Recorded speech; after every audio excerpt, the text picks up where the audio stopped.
ফাইনালে আর্জেন্টিনা হারের কঠিন সত্য এবার প্রকাশ হয়ে গেছে। আর্জেন্টিনাকে এক প্রকার কৌশলেই হারিয়ে দেওয়া হয়েছে, এমনটাই কিন্তু মন্তব্য করেছেন ব্রাজিলের কিংবদন্তি রোনালদো নাজারিও। কি বলেছেন তিনি সেইটা জানতে হলে অবশ্যই দেখতে হবে পুরো ভিডিও। গতকাল আর্জেন্টিনা এবং স্পেনের মধ্যকার হাই ভোল্টেজ একটা ম্যাচ হয়েছিল।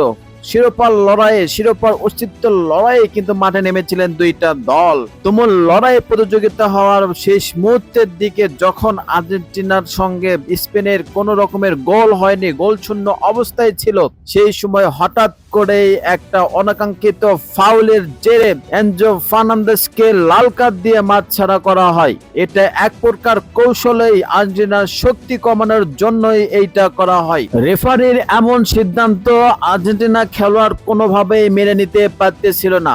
তারা বারবার ভিএআর এর মাধ্যমে চেক আপ করতে বলেছিল যে হ্যাঁ, এটা কোনোভাবেই ফাউল হয়নি, আমি বলকে টাচ করেছি এবং সে ইচ্ছাকৃতভাবে এসে গায়ের সঙ্গে ধাক্কা খায়। এই বিষয়ে কিংবদন্তি রোনালদো বলেছেন যে এটা মোটেও ঠিক হয়নি আর্জেন্টিনার সঙ্গে, এটা পুরোপুরি অন্যায় হয়েছে। কেননা যে সময় দুই পক্ষ থেকে তারা দৌড়ে এসে বলকে টাচ করার চেষ্টা করেছিল, সেখানে স্পেনের খেলোয়াড় তিনি বলকে পার করে দিয়ে ইচ্ছাকৃতভাবে তার সঙ্গে লেগে যায়। তিনি জানতেন তার একটা হলুদ কার্ড ছিল, সেই ফায়দা নিয়ে তাকে লাল কার্ড দেখিয়ে মাঠ ছাড়ার কৌশল তারা অবলম্বন করেছিল। আর এখানে আর্জেন্টিনা পিছিয়ে যায় এবং শিরোপা এখান থেকে হাতছাড়া হয়ে যায়।